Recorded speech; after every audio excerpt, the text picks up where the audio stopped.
And one of the things that I have been seeing over and over again on social media already, Mr. Chair, is literally militarization of Border Patrol, officials everywhere, just people scared and petrified because that's what's exactly happening, because this promotes racial profiling. The bill blatantly violates due process. I mean, these are literally being allegations and charges, not actual convictions. Y'all act like if somebody's undocumented, they can't be deported. They can. As a former immigration attorney, I know that for a fact. You're making this up so you can literally allow people to be profiled and discriminated against. Blame them for the cost of eggs? Is that what we're doing here? We're blaming them because you guys can't get corporate greed on a side that is a disease that is killing our economy?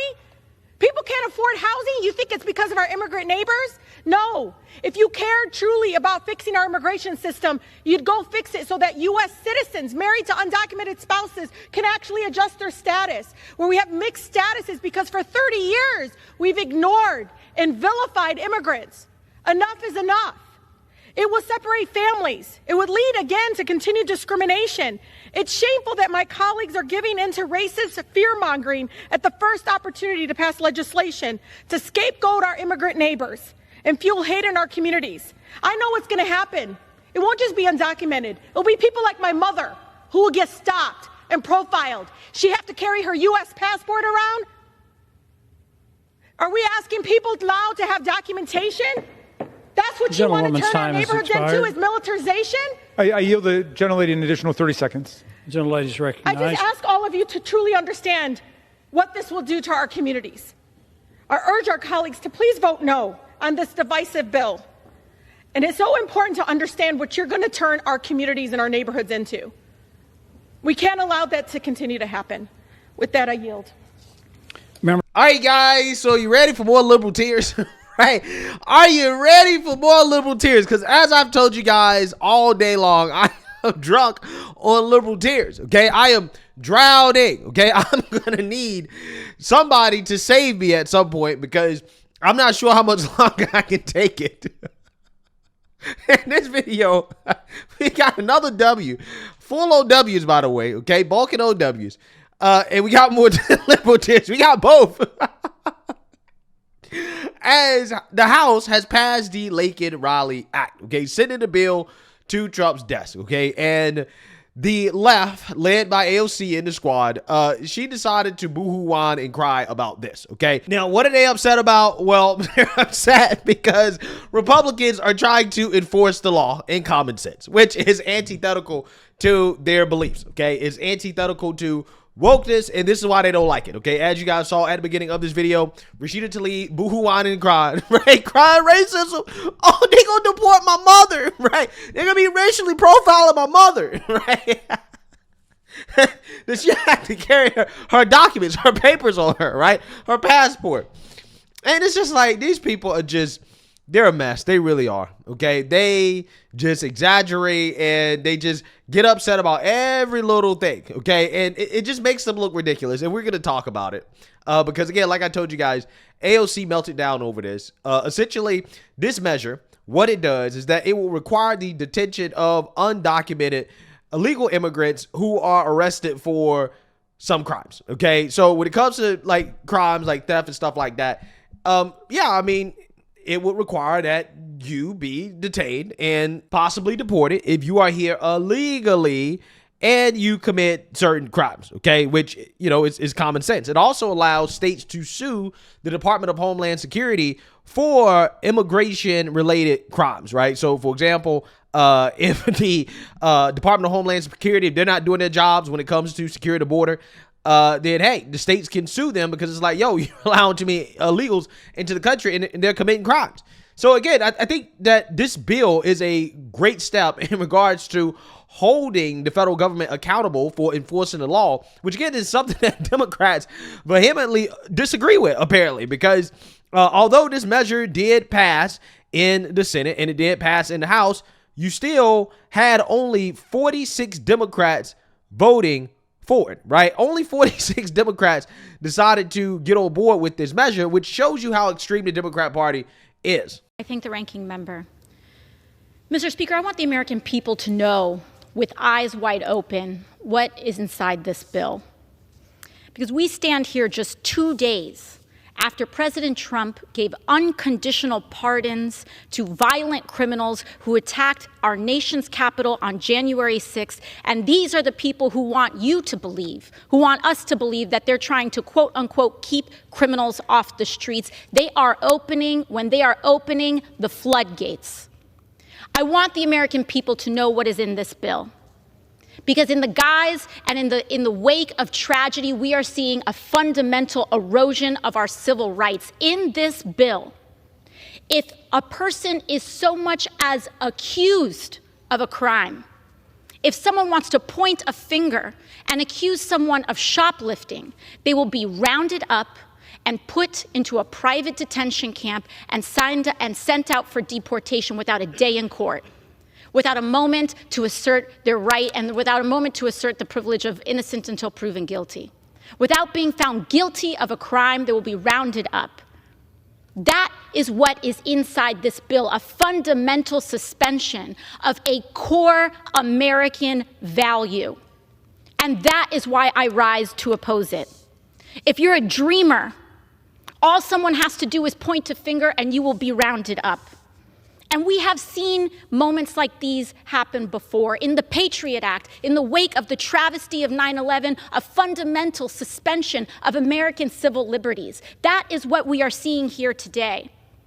Mr. Speaker, you may wonder why so many of our friends across the aisle who care so deeply about the rule of law happen to be so desperate to pass this bill, after they are unleashing people who attacked police officers here on this Capitol into roaming our streets, who are publicly saying now they want to get a gun. Suddenly, these folks care about public safety? I don't think so. Look no further than the price tag of this bill, $83 billion. They know that it can't be paid for. They know that the capacity is not there. And you know what will be there? Private prison companies are going to get flooded with money, who give this money, no doubt. I want folks at home to look. Look at what members of Congress are invested in private prison companies who receive this kind of money, and look at the votes on this bill. It is atrocious that people are lining their pockets with private prison profits in the name of a horrific tragedy and the victim of a crime. It is shameful. It is absolutely shameful. And Mr. Speaker, I'll conclude with this. In a few months, there are members of Congress who voted for this bill who are going to pretend they didn't know about all the bad things that are going to happen because of it. So when a private prison camp opens in your town, when a dreamer... Time has expired. I yield the gentlelady an additional 30 seconds. So when a private prison camp opens in your town, and they say, we didn't know this was going to happen, know that they did, and they voted for it. When a dreamer is disappeared from your classroom, when the President of the United States destroys what is left of the Constitution as he's announced in this attack on birthright citizenship, they will all say, we didn't know this was coming. And I want the American people to know that they did. This vote represents it. Wow. Wow. You can't make this stuff up. AOC is fundamentally out of touch with reality.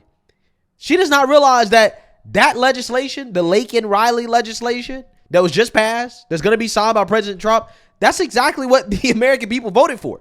That's what they wanted, right?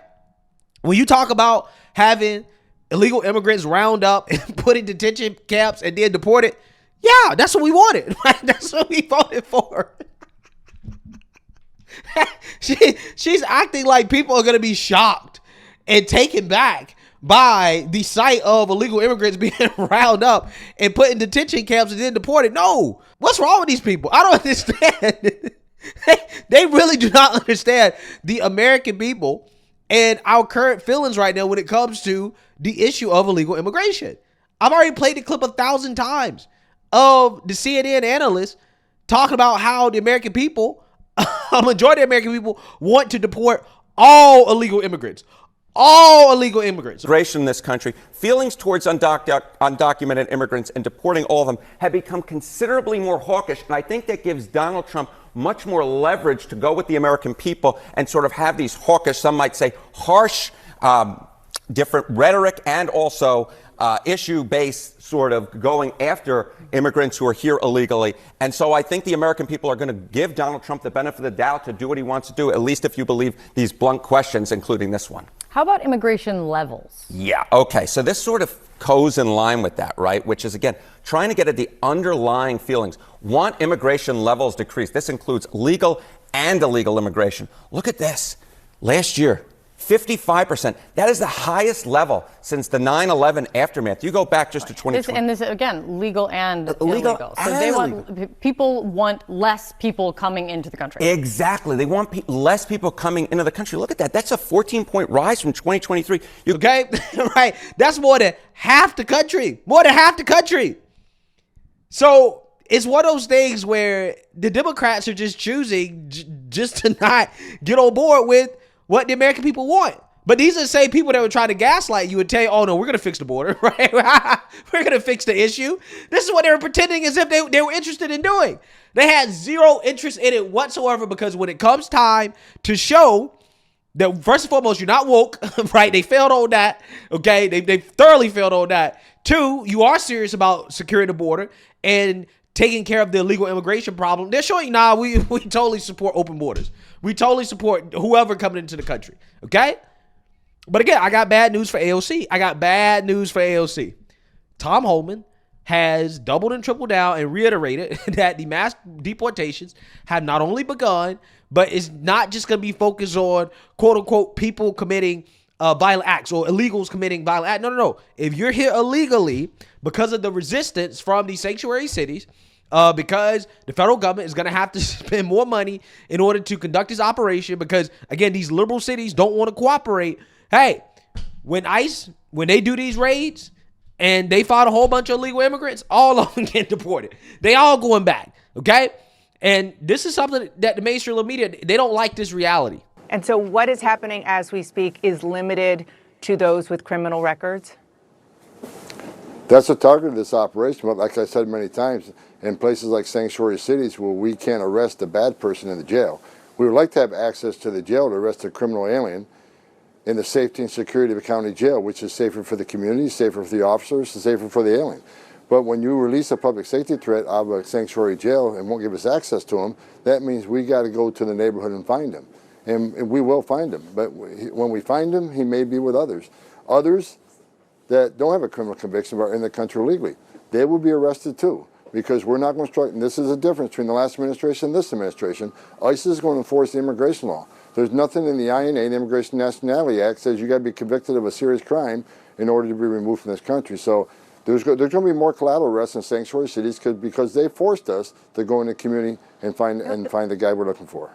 Let me just make sure that I understand what you're saying, because at first you said that the first targets are those with criminal records, but you are also saying that those who are undocumented in the U.S., also who don't have criminal records, people who are working in their communities, maybe even have spouses who are American citizens, they could be swept up with ICE today as well? What I'm telling you is when we go find our priority target, which is a criminal alien, if he's with others in the United States illegally, we're going to take enforcement action against him. We're going to enforce the immigration law. Boom. It's really that simple. If the sanctuary cities don't want to cooperate and hand us over the illegal immigrants that they arrest, that they put in their jails, and they don't want to give us access, then that's cool. We'll conduct our own raids, and everybody that we find there that is an illegal immigrant, we going to deport all of them, right?